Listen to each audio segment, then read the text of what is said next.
अगर आप प्रयास करते हैं तो आप दो नतीजों पर पहुंचते हैं, या तो आप सफल होंगे या असफल होंगे। सफलता हर इंसान को डिजायर्ड है आज की डेट में, लेकिन असफल होने वालों का परसेंटेज सफल होने वालों की अपेक्षा बहुत ज़्यादा है। चलिए जानते हैं कि असफल होने के क्या जो है खास खास रीजंस हैं, जो कि मैं आपको think and grow rich Napoleon Hill की किताब से कुछ लिए गए पॉइंट्स को की चर्चा करके आपको डिटेल में बताऊंगा। पहली बात नेपोलियन हिल ने बताई है उद्देश्यहीन जिंदगी जीना। कुछ लोग वो काम करने लग पड़ते हैं जो उनकी ना इच्छा का होता है, ना ही उसको पूरा करना उनकी लाइफ का कोई उद्देश्य होता है। जनरली आप देखिए कि कई लोग, यानी कि अगर हम ये माने कि मोर देन 95% लोग नौकरी पेशा वो जॉब करते हैं, उस प्रोफाइल को चूज कर लेते हैं जिसमें उनका इंटरेस्ट नहीं होता, जिसमें जिसमें उनकी रुचि नहीं होती, और उद्देश्यहीन होने के चलते वो अपने जीवन में कुछ खास हासिल नहीं कर पाते और अंततः अपने आप को असफलता की श्रेणी में पाते हैं। दूसरी बात, जीवन में आगे बढ़ने के प्रति उदासीनता और उचित मूल्य ना चुका पाना। देखिए दोस्तों, अगर लाइफ में अगर आपने आगे बढ़ना है तो उसकी एक बहुत बड़ी जो रिक्वायरमेंट, बेसिक रिक्वायरमेंट है, वो है कि आपको अपने गोल, अपने उद्देश्य के प्रति हमेशा एंथुसियाज्म में रहना पड़ेगा, यानी उत्साहित रहना पड़ेगा।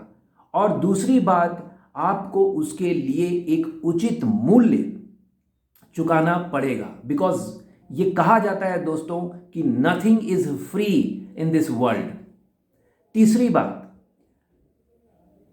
थ्योरेटिकल और प्रैक्टिकल नॉलेज की कमी। यहां मैं सिर्फ शिक्षा की बात नहीं कर रहा हूं दोस्तों, लेकिन मैं उस शिक्षा की बात कर रहा हूं जो आप स्कूलों में और कॉलेजेस में हासिल करते हैं और उसको प्रैक्टिकली इंप्लीमेंट करते हैं, उस शिक्षा की बात कर रहा हूं।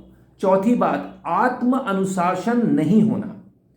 फ्रेंड्स, आत्म अनुशासन एक बहुत बड़ी चीज है, क्योंकि हमारा मन बहुत चंचल है। हम बहुत सारी चीजों में तुरंत आकर्षित हो जाते हैं। हमारे हाथ में मोबाइल फोन होता है, हमारे सामने टीवी की स्क्रीन होती है, हमारा कोई प्यारा मित्र हमसे मिलने आया होता है, हमारे को कोई घर का काम मिल जाता है, और ये हम अपने रूटीन को, जिस उद्देश्य की पूर्ति हेतु हमने अपना सारी एनर्जी और एंथुसियाज्म लगाने का जो सोचा है, उसमें अगर किसी भी तरह की विघ्न और बाधा आती है तो उसको, आपको एक ही चीज उसको कंट्रोल कर सकती है, वो है आपका आत्म अनुशासन। जो व्यक्ति आत्म अनुशासन में नहीं रहता है वो सफल नहीं होता है मेरे फ्रेंड्स। पांचवी बात, अच्छी हेल्थ की कमी। आप कुछ करना चाहते हैं, आप सफल होना चाहते हैं, लेकिन आपकी हेल्थ अच्छी नहीं है। यहां हेल्थ का मतलब नेपोलियन हिल ने आपकी फिजिकल हेल्थ और मेंटल हेल्थ, इन दोनों की बात की है।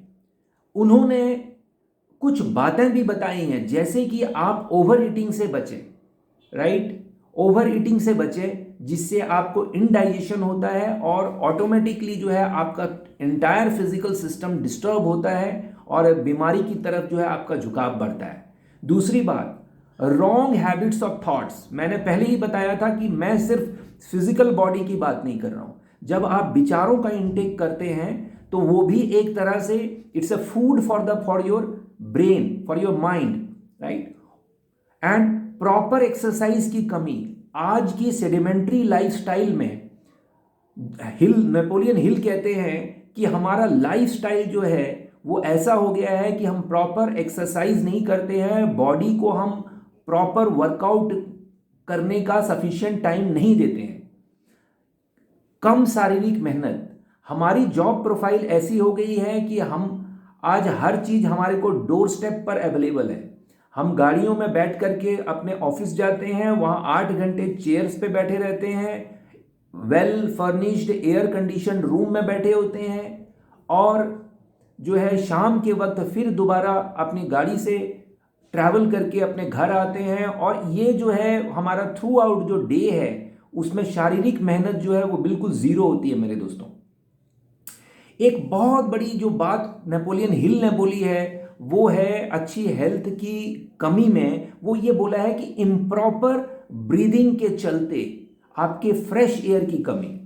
दोस्तों ये जो फ्रेश एयर की बात मैं कर रहा हूं, यानी ये बहुत बड़ी चीज है। आजकल बड़ी बड़ी बीमारियों का जो सबसे मेन रीजन है वो ये जो है सफिशिएंट ऑक्सीजन का बॉडी में इनटेक ना हो पाना, क्योंकि ऑक्सीजन ही एक ऐसी चीज है जो ब्लड को प्रॉपरली कैरी करता है थ्रू आउट। ठीक है, ऑक्सीजन ही ऐसी चीज है जो शरीर को जान दे के रखता है हमेशा के लिए। सिक्स्थ थिंग, बचपन में ही गलत दिशा में गलत माहौल में पलना बढ़ना। नेपोलियन हिल ने कहा है as the twig is bent so shall the tree. As the twig is bent so shall the tree. अगर वृक्ष लगने के पहले ही अपनी प्रारंभिक अवस्था में अगर उसमें मुड़ गया वो, तो वो ऑटोमेटिकली जो वो बढ़ेगा तो वो फिर उसी दिशा में बढ़ेगा। इसलिए बचपन में अगर आपको एक गलत माहौल मिला है, कंपनी अगर गलत मिली है, तो आपके बहुत ज़्यादा चांसेस हैं कि आप सफलता की राह से भटक जाएंगे दोस्तों। सेवेंथ बात जो उन्होंने बताई है वो बताया है टाल मटोल करना, यानी कि प्रोक्रास्टिनेशन। ये एक बहुत बड़ी चीज है। जनरली होता ये है कि हम किसी भी काम को अगर आज कर सकते हैं तो हम उसको टालते रहते हैं कि हम उसको कल कर लेंगे, हम उसको 2 दिन बाद कर लेंगे।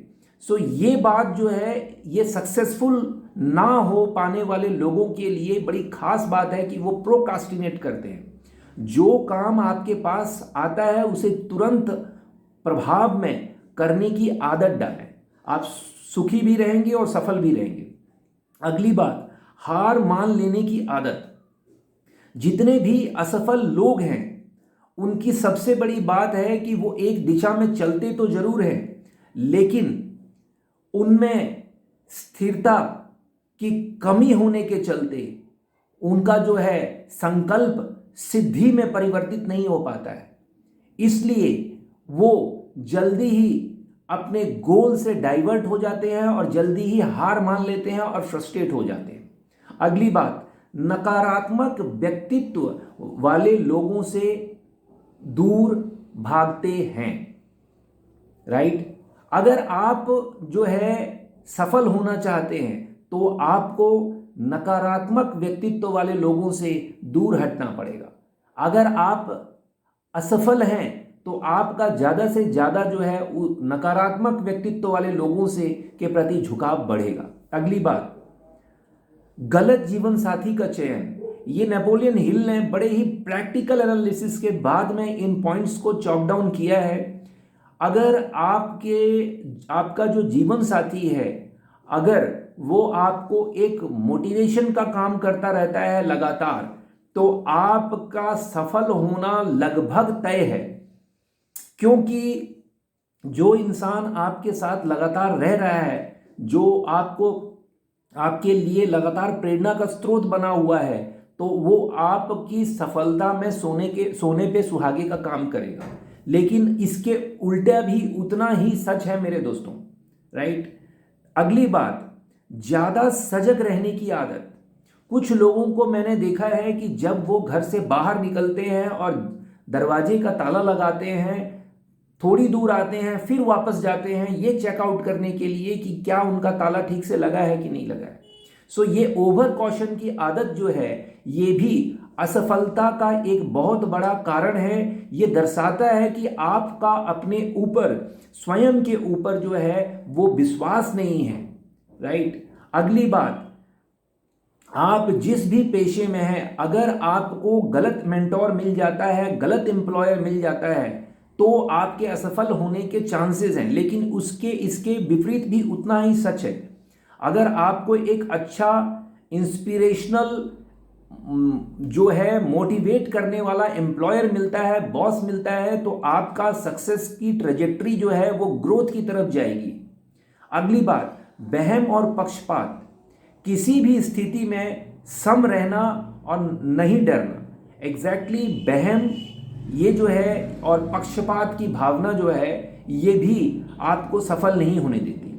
गलत पेशा चुन लेना, आपकी स्किल है मोटर ड्राइविंग में, आपकी स्किल है ऑटोमोबाइल सेक्टर में, और आप आज कॉमर्स लाइन में अपनी पढ़ाई कर रहे हैं और कॉमर्स लाइन में अपना करियर बनाने की कोशिश कर रहे हैं, चाहे वो अपने माता पिता के दबाव के चलते हो, चाहे वो किसी और दबाव के चलते हो।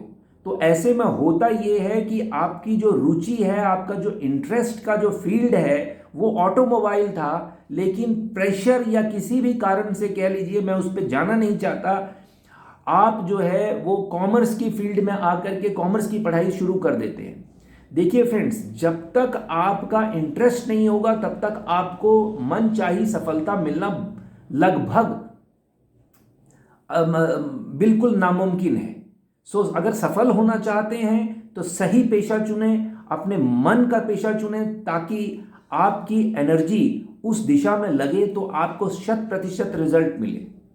एक बच्चे को मैंने पूछा कि क्या तुम बैडमिंटन खेलना पसंद करते हो? उसने कहा हाँ, मैं बहुत पसंद करता हूँ। मैंने कहा कि तुम्हें अगर बैडमिंटन खेलने दिया जाए तो दिन में तुम कितने घंटे खेलोगे? वो कहता है मैं दिन भर खेलता रहूँगा। मैंने कहा तुम थकोगे नहीं? कहता है मैं थकूंगा ही नहीं, मैं तो इसको इंजॉय करता हूँ।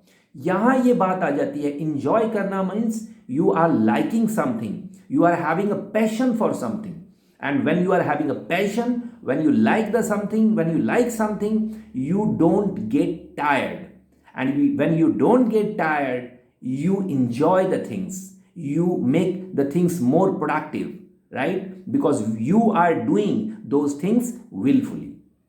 अगली बात, एक लक्ष्य पर सारी ऊर्जा ना लगा पाना।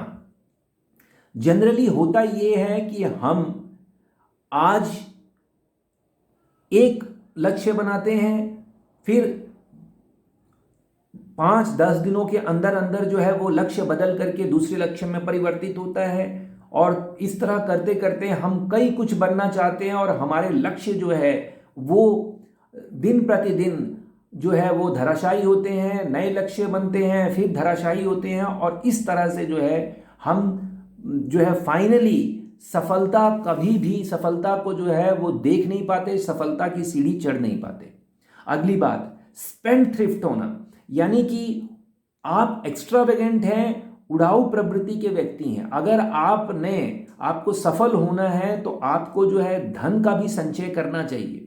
अगर आपके पास धन है तो आप सफलता के माध्यम ढूंढ सकते हैं और उन पर अपना कैपिटल लगा सकते हैं, अपनी पूंजी लगा सकते हैं, और पूंजी आज की डेट में सफलता की एक बहुत बड़ा जो है वो क्राइटेरिया है। नेक्स्ट, जोश की कमी होना। किसी भी काम को करने के लिए ऊर्जा और जोश जो है वो बहुत जरूरी है, और जब आप कोई काम अपने मन के मुताबिक करते हैं तो आपका जोश जो है वो चरम पर होता है, पीक पे होता है, लेकिन उसके विपरीत भी उतना ही सच है। नेक्स्ट, क्लोज माइंडेड होना। क्लोज माइंडेड, जब तक आप किसी चीज को लेके क्लोज माइंडेड होंगे, यानी कि खुले विचारों से उसके बारे में नहीं सोचेंगे, तब तक आप कुछ नया नहीं कर पाएंगे। इसलिए अगर आपको कुछ नया करना है, सक्सेसफुल होना है, सफल होना है और फेलियर से दूर रहना है तो ओपन माइंडेड बनिए, क्लोज माइंडेड मत बनिए। संयम ना होना, संयम की बात यहाँ पर यह है कि आपको चाहे वो पेशेंस, किसी भी लेवल का पेशेंस हो, चाहे वो ज़्यादा खाने के लिए अपने आप को रोकने का संयम हो, चाहे वो स्ट्रॉन्ग ड्रिंकिंग करने का पेशेंस हो, या फिर जो है किसी भी एक्टिविटी का excess of everything is bad, you need to control, you need to have a patience, right. सहयोग में असमर्थता, एक्चुअली हम जहां हम रहते हैं, जिस दुनिया में रहते हैं, ये दुनिया लोगों से बनी है। चाहे वो हम बिजनेस की बात करें, चाहे किसी भी चीज की बात करें, लोगों के सहयोग के बिना हमारी सफलता लगभग नामुमकिन हो जाती है।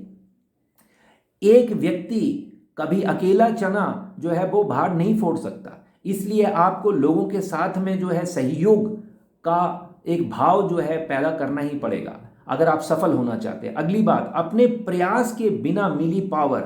आपने देखा होगा कि जिन लोगों को बिना मेहनत, बिना प्रयास के पावर मिल जाती है, सत्ता मिल जाती है, पैसा मिल जाता है, वो कभी भी सफल नहीं हो पाते, क्योंकि उनके पास व्यवहारिक ज्ञान नहीं होता है मेरे दोस्तों। एक बहुत बड़ी चीज है डिसऑनेस्टी, यानी कि जो है एक ईमानदारी का भाव ना होना। जब आप डिसऑनेस्टी के साथ काम करते हैं तो आपकी सफलता के पहली सीढ़ी में ही आप जो है वो कुल्हाड़ी चला देते हैं, और ये जो है डिसऑनेस्ट लोग सफल कभी भी नहीं होते।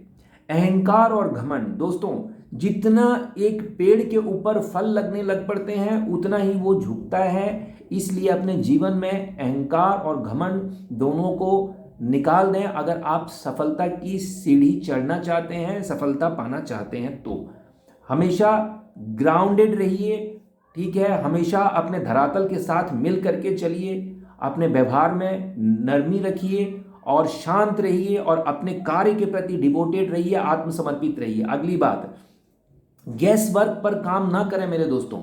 जनरली जो असफल लोग होते हैं उनका ज़्यादातर काम गैस वर्क पे होता है, वो फैक्ट्स यानी कि फैक्चुअल्स पे काम नहीं करते हैं। तो जब आप फैक्ट्स पे काम करने लगेंगे तो आप वास्तविकता पे काम करेंगे, और जब आप गैस वर्क पे काम करते हैं तो वो जो है वास्तविकता के धरातल से बिल्कुल अलग बात हो जाती है। असफल लोग ज़्यादातर गैस वर्क में ही यकीन करते हैं। और फाइनली आपको बताऊं, पूंजी की कमी होना, जो मैंने पहले भी इसको डिस्कस किया था कि अगर आपके पास एक अच्छा कैपिटल है तो आपके सफल होने के चांसेस ज़्यादा हैं। चाहे वो कोई बिजनेस हो, चाहे कोई छोटा हो, चाहे बड़ा बिजनेस हो, चाहे वो रिटेल हो, चाहे वो होलसेल हो, चाहे वो किसी कंपनी का स्टार्ट करना हो, पहली और फॉरमोस्ट रिक्वायरमेंट है एक कैपिटल होना। तो सफल होने के लिए सारी चीज़ों के साथ साथ एक अच्छी जमा पूंजी का होना भी बहुत जरूरी है। ये थी कुछ जरूरी बातें। इसके साथ साथ नेपोलियन हिल्स ने कुछ एक वंशागुण हेरिडिटरी जो है वो लोगों की असफल होने के बारे में भी बताया है। जो लोग जो है हेरिडिटरी ही ऐसे होते हैं कि जिनको जो है वो असफलता जो है समझिए कि वो गिफ्टेड ही होती है। लेकिन किसी भी चीज़ को आप परमानेंट मान के ना चले। अगर आपका इंटेंशन सही है तो आप में बदलाव की संभावना है। हो सकता है बदलाव कम या ज़्यादा हो, लेकिन प्रयास जो है वो एक बहुत बड़ी चीज़ है।